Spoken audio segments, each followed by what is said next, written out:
मजबूरी है election commission of India की कि देश के नागरिक ही अगर कोई प्रश्न उठा रहे हो, प्रश्न तो स्वयं राहुल गांधी जी जो लीडर ऑफ अपोजिशन है वो उठा रहे हैं, लेकिन अगर एक देश के एक आम नागरिक को भी चुनावी प्रक्रिया पे कहीं पे कोई प्रश्न चिन्ह है तो देश के चुनाव आयोग की क्या जिम्मेदारी बनती है?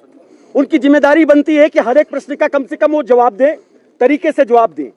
जब वो एलओपी का जवाब नहीं दे रहे हैं, चाहे कर्नाटक की ओट चोरी हो, चाहे महाराष्ट्र की ओट चोरी हो, चाहे हरियाणा की ओट चोरी हो, और चाहे अभी लेवल प्लेइंग फील्ड को खत्म करके चुनाव आयोग द्वारा 10-10 हजार रुपया बंटवाना और बिहार के लोकतंत्र को लूटना, ऐसी प्रक्रिया में इस देश का चुनाव आयोग पूरी तरीके से दलाली में, भ्रष्टाचार में पूरी तरीके से व्याप्त है।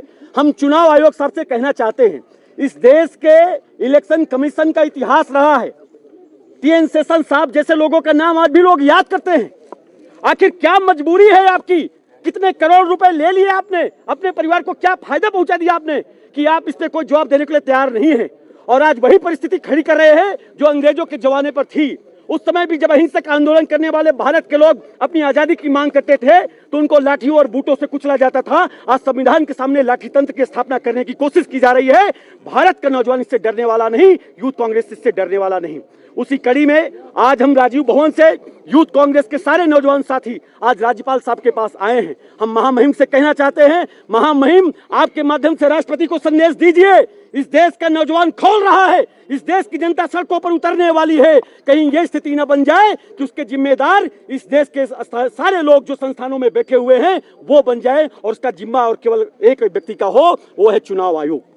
अगर चुनाव लूटा जाएगा, आम जनता क्या करेगी?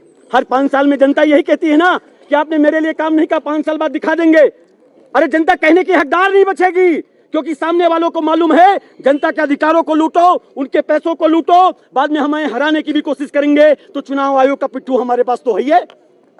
कैसे चलेगा देश ऐसे? लोकतंत्र में पक्ष और विपक्ष दोनों की भूमिका होती है। सरकार का काम है सरकार चलाना, विपक्ष का काम है जनता के लिए आवाज उठाना, लेकिन दोनों के लिए जवाबदेही के लिए ही चुनाव आयोग बना है, किसी पार्टी की गुलामी करने के लिए नहीं बना है। तो हम आज इस आंदोलन के माध्यम से आगाह कर रहे हैं कि हिमाचल प्रदेश का एक एक नौजवान अब सड़कों पर उतरने के लिए बेतरतीब तैयार है। आज हमने हिमाचल प्रदेश में शिमला में इसका डेमोन्स्ट्रेशन किया है। अगर आपने इसका सही समय पे जिम्मेदारी तय नहीं की, चुनाव आयोग ने इस्तीफा नहीं दिया उसके डायरेक्टर ने, तो हम सारे लोग मिलकर के गांव-गांव, गली-गली, मोहल्ले-मोहल्ले जाएंगे, इन चोरों के चेहरों को बेनकाब करने का काम करेंगे। आदरणीय राहुल गांधी जी के नेतृत्व में हम सड़कों पर उतरने का काम करेंगे। ये वोट चोरी रोकी जाए। हिमाचल प्रदेश भी भारत का हिस्सा है और भारत के अंदर भी लोकसभा और विधानसभा के चुनाव होते हैं। आज हमारे सामने कई राज्यों के चुनाव लूटे जा रहे हैं, कल हिमाचल प्रदेश भी हो सकता है। कौन मना कर सकता है? जब गुलामी अगर किसी ने स्वीकार कर ली है तो उसको आजादी कौन दिला सकता है? अगर चुनाव आयोग ने गुलामी स्वीकार की है, आगाह करने का काम कांग्रेस पार्टी, युवा कांग्रेस हिमाचल प्रदेश में कर रही है।